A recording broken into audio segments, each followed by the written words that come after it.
En esta mañana quiero hablaros y comentar con vosotros las sorprendentes respuestas de Dios. Y para que haya una respuesta, ¿qué es lo que tiene que haber primero? Una pregunta, es evidente. Entonces alguien le tendrá que hacer alguna pregunta a Dios para que Dios nos conteste. Y para hacer las preguntas he elegido a un profeta que le gustaba hacer preguntas. Es el profeta Habacuc. Él comienza su libro diciendo simplemente mensaje que recibió el profeta Habacuc. Comienza así, pero para que podamos comprender la pregunta o preguntas que le hizo a Dios, primero tenemos que ambientarnos. Vamos a ver cuándo vivió Habacuc y qué ocurría en el momento en que él estaba viviendo y predicando. Y para ello os invito a acompañarme en el segundo libro de Crónicas, en el capítulo 33. Segunda de Crónicas 33 nos habla en un momento especial de la historia de Israel. No sé si os suena un rey llamado Manasés. ¿Os suena Manasés? Es uno de los buenos reyes de Israel, ¿no? Vamos a ver quién era Manasés, el rey de Israel. Segunda de Crónicas 33 dice así: de 12 años era Manasés cuando comenzó a reinar, y reinó 55 años en Jerusalén. Es de los que reinó más tiempo en Jerusalén. Hizo lo malo ante el Señor, conforme a las abominaciones de las naciones que el Señor había echado ante Israel. Reedificó los altos que Ezequías su padre había derribado, es decir, los lugares de idolatría. Levantó altares a los Baales, hizo postes idolátricos y adoró y sirvió a todo el ejército del cielo. Como presentación lo tenemos bien, pero él sigue. Edificó también altares en la casa del Señor, de la que el Señor había dicho: en Jerusalén estará para siempre mi nombre. Edificó también altares a todo el ejército del cielo en los atrios de la casa de Dios. Pasó sus hijos por el fuego en el valle de Himón. Practicó la invocación de los espíritus, los augurios y la magia. Consultó a los adivinos y a los espiritistas y se excedió en hacer lo malo ante el Señor para provocar su enojo. Bien, buen rey para Israel. De él se dice que hizo lo peor que cualquier otro rey anterior hubiera podido hacer. Lo hizo todo mal. Pecados que aún hoy nos horrorizarían, como sacrificar a sus propios hijos en el fuego. Esta es la persona que reinaba cuando Habacuc estaba profetizando. Y dice así un poquito más adelante, versículo 9 y 10, Manasés desvió a Judá y a los habitantes de Jerusalén, de modo que hicieron más mal que las naciones que el Señor destruyó ante ellos. El Señor habló a Manasés y a su pueblo, pero ellos no escucharon. Habló Dios a Manasés y al pueblo a través de ¿quién? No habló directamente, sino que usó profetas. Uno de los profetas fue Habacuc. Fue uno de los profetas que él usó para hablar a Manasés a ver si se apartaba. Así que os podéis imaginar cómo estaba el asunto en ese momento. Cuánta justicia podía haber en Israel, en Judá, con un rey así. ¿Cómo estaban los asuntos? No había justicia, había violencia. La vida normal era bastante complicada. El profeta Isaías, al comienzo del ministerio de Manasés, fue acusado de blasfemia y fue aserrado por Manasés. Es decir, los justos eran acusados de injusticia y a los que hacían lo malo se les animaba para que siguieran adelante. Esa es la situación. Y ahora acompañadme al libro de Habacuc y vamos a ver esa profecía. Porque Habacuc dice que él está contando la visión o profecía que Dios le había dado. Pero no comienza a hablar Dios. No es como en otros profetas que dicen, Dios me dijo, o así me dijo el Señor. No, él comienza hablando el profeta y planteando una pregunta.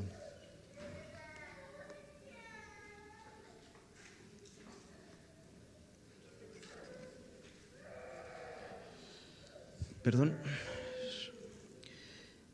Dice Habacuc, comienza diciendo en versículo 2, ¿hasta cuándo, Señor, clamaré y no escucharás? ¿Daré voces a ti a causa de la violencia y no salvarás? ¿Por qué me haces ver iniquidad y molestia? Destrucción y violencia están ante mí y hay luchas y contiendas, por lo cual la ley se debilita. La justicia no prevalece, por cuanto el impío asedia al justo y se tuerce la justicia. Señor, aquí vivimos mal. Aquí están pasando cosas muy malas, no hay justicia. Y tú, Dios, estás callado. ¿Por qué no haces nada? ¿Por qué Dios calla cuando hay injusticia? ¿Por qué Dios calla cuando todo esto tendría que estar solucionándolo? ¿Cómo puede ser que estés callado? Así que Habacuc comienza con una pregunta difícil, una pregunta que nosotros también podríamos hacerle al Señor. ¿Dónde estás cuando yo tengo problemas? ¿Por qué te callas? Y aquí los problemas eran gordos. Así que la pregunta la podríamos resumir: ¿por qué callas cuando reina la injusticia y la violencia? Y ante esta pregunta Dios tiene una respuesta.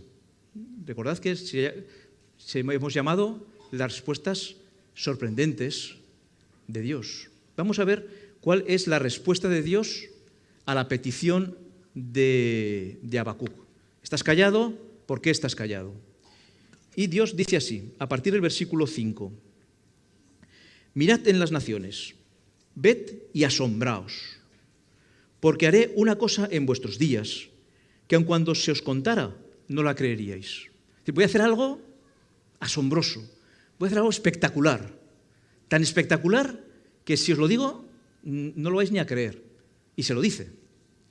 Porque yo levanto a los caldeos, Babilonia, gente amarga y presurosa, que camina por la anchura de la tierra para apoderarse de las poblaciones ajenas. Es formidable y terrible. De ella misma proceden su justicia y su exaltación. Sus caballos son más ligeros que leopardos y más feroces que lobos nocturnos. Sus jinetes se despliegan con rapidez, vienen de lejos y vuelan como águilas que se apresuran a devorar. Todos ellos vendrán a la presa. El terror los precede. Juntarán cautivos como arena. Escarnecerán a los reyes y a los príncipes. Se reirán de toda fortaleza. Levantarán terraplenes y la tomarán. Luego pasarán como el huracán, ofenderán y atribuirán su fuerza a su Dios.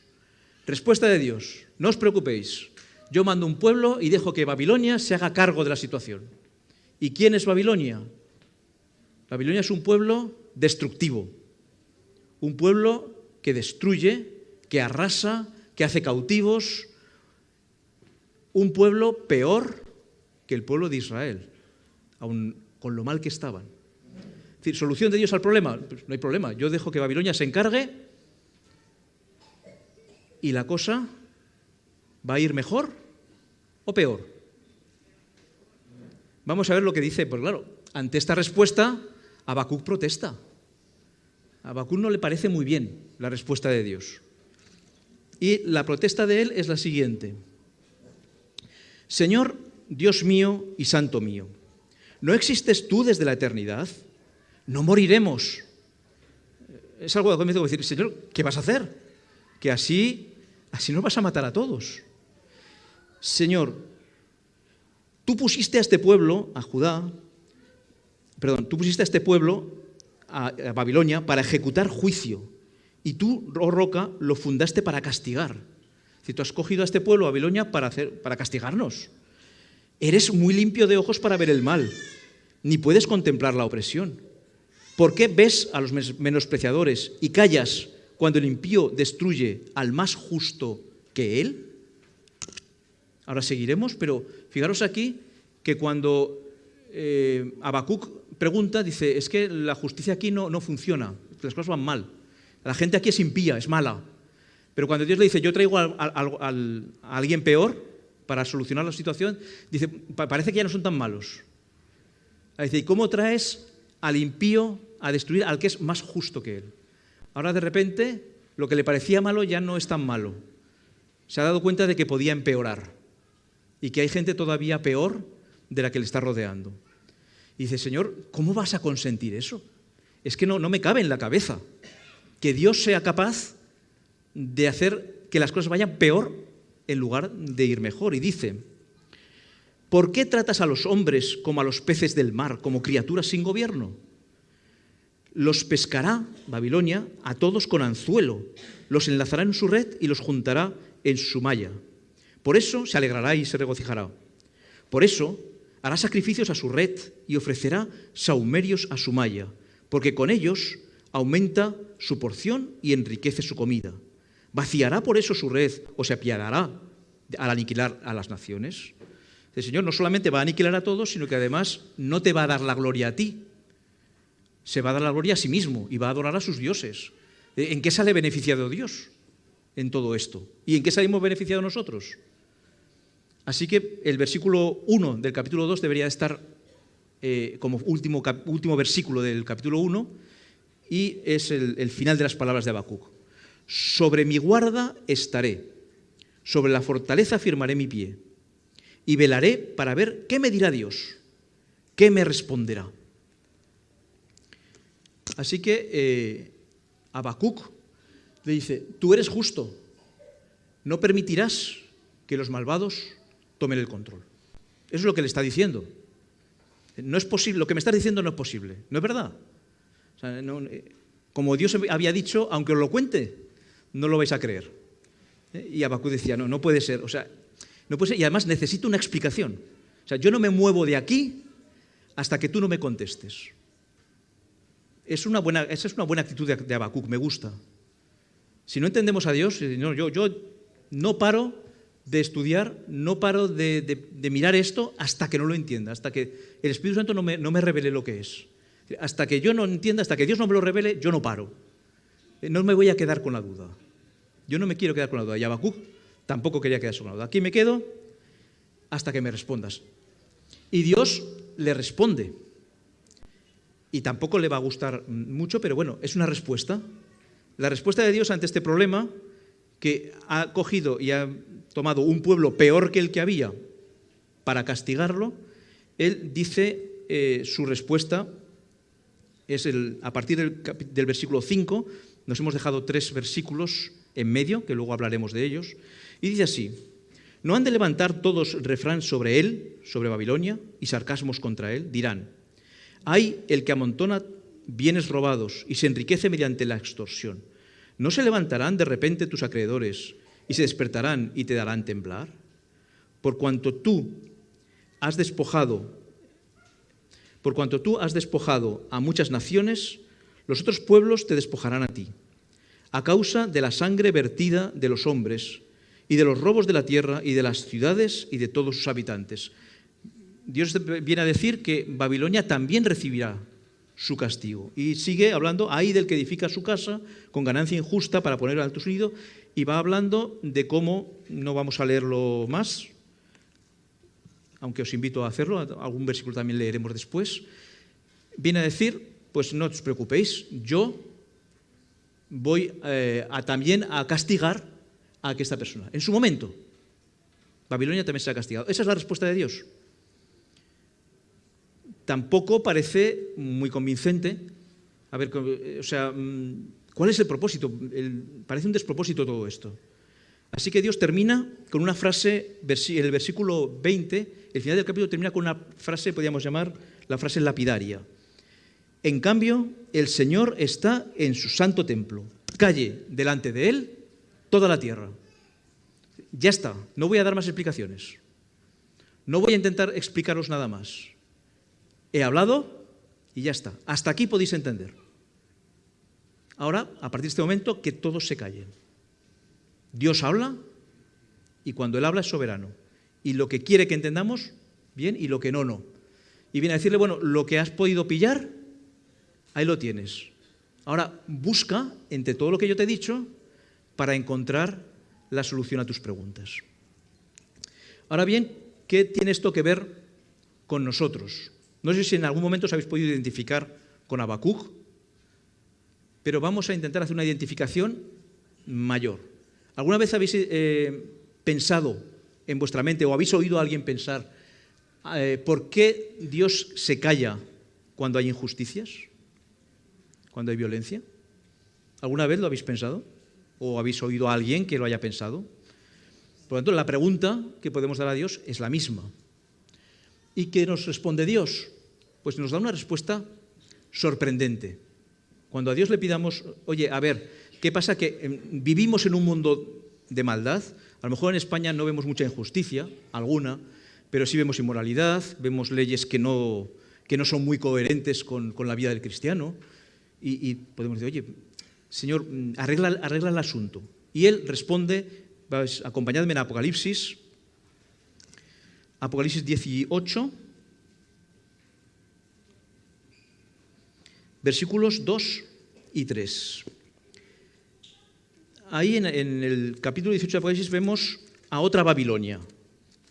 Recordad, la respuesta de Dios había sido, voy a enviar a Babilonia, y la respuesta para nosotros, para los que vivimos en el tiempo del fin, se encuentra en versículos 2 y 3 de Apocalipsis 18. Dice, y clamó con grande y potente voz, ha caído la gran Babilonia, y se ha vuelto habitación de demonios, guarida de todo espíritu impuro y albergue de toda ave sucia y aborrecible, porque todas las naciones han bebido del vino del furor de su fornicación.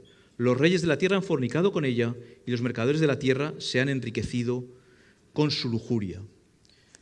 Si lo comparamos con Habacuc 2:15 nos decía, hay del que da beber a su prójimo y hay del que se acerca a su hiel y lo embriaga. Si la Babilonia física había embriagado a las naciones con su vino, la Babilonia espiritual también había dado su vino, había embriagado, emborrachado a las otras naciones.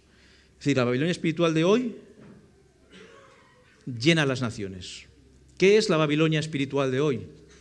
Es el cuerpo religioso, todo cuerpo religioso, que con otros aliados se introduce en la forma de gobernar tanto a las personas como a las naciones. Es toda la acumulación de ideas religiosas que llevan al mundo a decir al mundo lo que tiene que hacer, cómo hacerlo, y con tal de que les sean fieles a ellos. Babilonia, a pesar de su aspecto religioso, no predica a Jesucristo, se predica a sí mismo. Y esta Babilonia ha llenado con su filosofía y su religión a todas las naciones. Y no importa lo que realmente creas, con tal de que pues, seas una buena persona, da igual lo que hagas o lo que pienses, todo es lícito. Esa es Babilonia. Y Dios va a dejar que esa Babilonia controle el mundo. Los resultados os los podéis imaginar, porque ahora viene nuestra queja, nuestra protesta. ¿Por qué podemos protestar ante la decisión de Dios de que Babilonia espiritual sea la que gobierne el mundo? Observad cuáles son los resultados del gobierno de Babilonia. Apocalipsis 13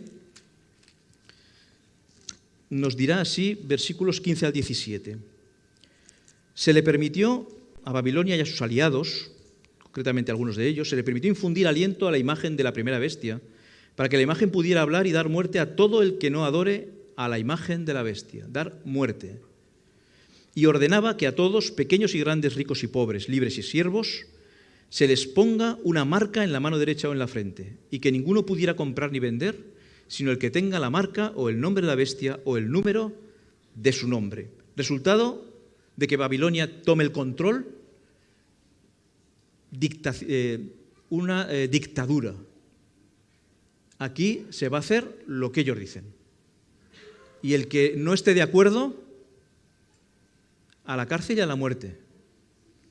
El que no esté de acuerdo no puede vivir en este mundo. Ese es el resultado de Babilonia. ¿Es ir a mejor? Porque ahora, os aseguro, ahora en España podemos decir, y en muchos lugares del mundo tenemos libertad. Yo tengo un trabajo, puedo disfrutarlo. Pero llegará un momento en que Babilonia va a hacer de eso un imposible. O haces lo que yo digo, o no puedes tener una vida tranquila. Iremos pues a mejor o a peor. A peor. Y además con el permiso de Dios. Dios es el que ha dicho, no, yo voy a dejar que esto, les voy a dejar a ellos el control. Porque Dios es soberano para poner reyes y quitar reyes. ¿O no lo dice así Daniel? Es el que quita reyes y pone reyes. Pues este es el que nos va a poner. ¿De acuerdo? Y claro, nosotros podemos decir, Señor, pues tú eres justo.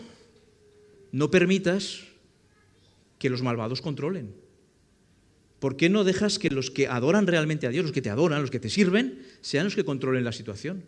¿Por qué no haces las cosas de tal manera que sean los cristianos fieles los que propongan las leyes justas y de acuerdo con los 10 mandamientos? Eso sería lo que nosotros esperaríamos de Dios. Y sin embargo, Él no lo hace. ¿Y cuál es la respuesta de Dios? Y si os fijáis, estamos haciendo lo mismo que con Habacuc. Las mismas respuestas para nosotros que para él. Dice Apocalipsis 18 lo que Dios va a hacer con Babilonia. Recordad que Habacuc le dijo, no te preocupes que en su momento yo acabaré con ella. ¿Y qué dice? Apocalipsis 18, 6. Dadle como ella os dio, pagadle el doble de lo que ha hecho. En la copa que ella os dio de beber, dadle a beber el doble. Dios pagará en su momento a Babilonia. Y ya está. Que nadie ponga en duda mis planes. Aquí se acabó. Y ahora mismo digo, yo podría acabar aquí el culto y nos quedaríamos diciendo, bueno, pero ¿cuáles son los planes de Dios? ¿Por qué está haciendo cosas tan extrañas y tan ilógicas con su propia persona? Si Dios es justo, ¿por qué está dejando que todo esto vaya empeorando? ¿Cuál es el propósito de Dios? Y si Él me dice que me calle, ¿no lo voy a saber? ¿O nos ha dejado alguna pista? Bueno, pues nos ha dejado alguna pista en el libro de Habacuc para que sepamos por qué Dios permite todo esto. Por lo menos que lo sepamos. Otra cosa es que lo entendamos, que podamos estar de acuerdo o no. Pero dice, bueno, yo os voy a dejar ahí un pedazo, un versículo que os explique por qué estoy haciendo lo que estoy haciendo. Y este versículo se encuentra en Habacuc. Habacuc 2, concretamente en el versículo 14. Habacuc 2:14 nos dice, pero la tierra se llenará del conocimiento de la gloria del Señor como el agua cubre el mar. ¿Cuál es el propósito final de Dios? Lo que Dios realmente quiere. Y tal vez no le preocupan demasiado las etapas intermedias. ¿Qué quiere Dios? Que toda la tierra se llene del conocimiento de ¿qué? De su gloria. ¿Y cuál es su gloria? Habacuc 3 es un salmo que el propio profeta escribe y en él él habla de lo que él ha entendido de lo que Dios ha hecho. Y él le comienza así diciendo, capítulo 3, Señor, he oído tu palabra y temí. Señor, aviva tu obra en medio de los años. En medio de los años hazla conocer. En la ira, acuérdate de la misericordia. Habacuc entiende algo. Dices, yo sé que tú al final vas a hacer las cosas, pero cuando lo estamos pasando mal, tú sigue usando misericordia conmigo. Es decir, no te olvides. Ya sé que tus planes van por otro lado, pero no te olvides de tus hijos fieles. Sigue día a día mostrándonos misericordia. Y él seguirá diciendo, Dios viene de Temán y el santo del monte de Param. Su gloria cubre los cielos y la tierra se llena de su alabanza. Ahí está hablando ya de la venida del Señor. El resplandor como la luz del sol. Rayos brillantes, versículo 4, rayos brillantes salen de su mano. Allí está escondido su poder. ¿Cuál es la gloria la que brilla a través ¿de dónde? De la mano del Señor. ¿Qué hay en la mano del Señor que hace que brille y que su gloria esté en su mano? Las marcas de los clavos que fueron clavados por mi culpa. Esa es la gloria del Señor. Él ha muerto por mí y es el único vestigio que quedará del pecado. Sus marcas serán siempre su gloria. Él ha muerto por mí. Y eso, para Dios, es lo importante. Que todo el mundo sepa que ha hecho todo lo posible para que haya algo mejor después. Para que se perdonen nuestros pecados y seamos redimidos. Eso es lo que Dios quiere. Los medios que Él tenga que usar, los usará unos, usará otros. Pero lo que Él quiere es que todos conozcan a Dios, conozcan lo que Él ha hecho, se arrepientan y tengan vida eterna. Ese es el propósito de Dios y nos lo ha enseñado. ¿Y qué podemos hacer nosotros al respecto? ¿Cómo podemos nosotros colaborar con Dios? Porque ahí están sus planes, pero necesitará ayuda para ejecutarlos. Así que también en el libro de Habacuc nos ha dejado unos pequeños versículos, versículos 2 al 4, donde Él nos va a pedir qué podemos hacer nosotros para ayudarle a que toda la tierra conozca la gloria de Dios. Versículo 2. El Señor me respondió: escribe la visión y declárala en tablas, para que se pueda leer de corrido. Vamos a ver, en el antiguo mundo, donde Habacuc vivía, no había libros, a veces se escribía en rollos, pero en general las cosas se escribían en tablillas de barro, con una cuña, por eso se llama escritura cuneiforme, una cuña, escribían las tablillas y eran estas tablillas de un tamaño aproximado de una Biblia, el tamaño de las tablillas. Y se escribían con una letra bastante juntita. ¿Creéis que se podía leer de corrido, así rápido? Dios le dice a Habacuc: escríbelo en una tabla, pero que se lea de corrido. O sea, que el que tenga prisa, enseguida coge y lo pueda leer rápido. No podía estar hablando de una tablilla habitual. Tenía que ser otra cosa. ¿Qué le está pidiendo a Habacuc Dios? Hazme un cartel publicitario, hazme algo que se vea bien. Es como cuando vamos por la calle y vemos el cartel de frutería, a que se lee bien, bien lejos, ¿no? Se tiene que hacer algo grande y que se lea con claridad. Que el que tenga prisa lo pueda leer. Que el que esté lejos lo vea. ¿Y cómo podemos nosotros hacer eso? Pues Habacuc supongo que cogería un trozo grande de madera, lo recubriría bien de barro y escribiría en letras grandes el mensaje y lo pondría bien claro para que se leyese. Nosotros hoy sabemos que las personas no leen demasiado. Leen un poquito y ya está. Que si tienen que ver algo, que no dure una hora, que no sea tan largo como el culto de hoy, y 10 minutos y hasta ahí llega su punto de atención. ¿Sí o no? Cada vez más. Los más mayores estamos más acostumbrados a leer, pero los demás empiezan a desacostumbrarse. ¿Qué tenemos que hacer? Buscar formas ágiles, rápidas y que puedan llegar rápidamente a las personas.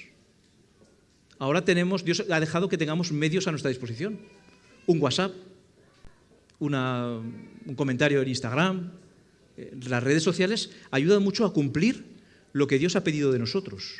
Que llevemos un mensaje claro, conciso y rápido de leer. Podemos usar métodos que no son los habituales. Como os he comentado algunos, vídeos en YouTube. Hay muchas formas modernas de compartir el Evangelio de una forma clara, fácil de entender y que la gente pueda leer y escuchar. De manera que se distribuya. También, personalmente, a los que podamos, tenemos que conseguir que nos paren un momentito de atención. Pero cuando consigamos un momentito de atención no podemos darles un discurso de media hora. Tiene que ser una frase breve, un comentario, una pregunta. ¿Qué tenemos que hacer en realidad? Que Dios nos ayude a encontrar la forma de que ese mensaje se introduzca. Necesitamos la cuña, que Dios nos diga cómo hacerlo.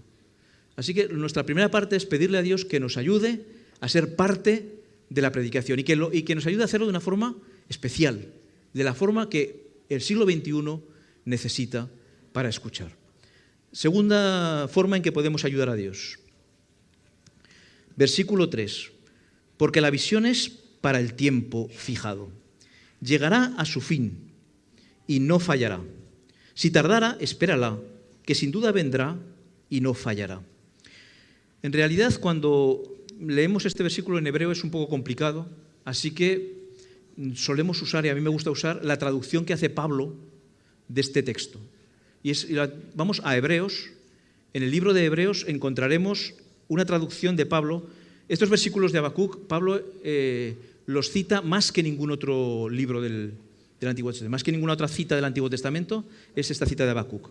Y en Hebreos 10, nos hará su propia traducción de Habacuc. Y la traducción de Pablo es la siguiente. Capítulo 10 de Hebreos, versículo 37. Porque dentro de muy poco el que ha de venir vendrá y no tardará. Porque dentro de muy poco el que ha de venir vendrá y no tardará. ¿De quién está hablando Pablo? Pablo está hablando de Jesús. Es decir, nos está diciendo, Habacuc lo que estaba diciéndonos es que aunque Jesús parezca tardar, esperemos con paciencia porque Él vendrá. Seguro. Aunque parezca tardar, no te preocupes, Él va a venir y seguro. Así que nuestro mensaje es llevar la idea clara de que Jesús viene y de que todos aquellos que acepten el Evangelio se irán con Él a una vida nueva, a una vida sin violencia, a una vida justa. Ese es el mensaje que debemos de llevar y el que Dios nos pide que llevemos. ¿Y qué más nos dice? Volvemos a Habacuc, versículo 4. El orgulloso no es recto en su interior, pero el justo vivirá por su fe. Habacuc había trascendido un poquito de orgullo al ponerse en pie y no decir, no, yo necesito otra respuesta.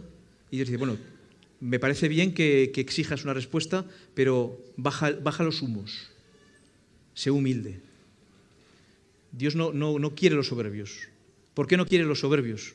Porque los soberbios creen que pueden hacer las cosas. Y los humildes saben que no pueden hacerlas sin la ayuda de Dios. Entonces Dios nos está pidiendo, sé humilde. Deja que el Espíritu Santo trabaje. Dejemos que no lo hagamos por lo mucho que sabemos o por lo bien que hacemos las cosas. No, dejamos que el Espíritu Santo sea el que trabaje. Y Él hará. Y Él nos dirá cuándo, cómo y dónde y qué decir. Dejémonos llevar por el Espíritu Santo.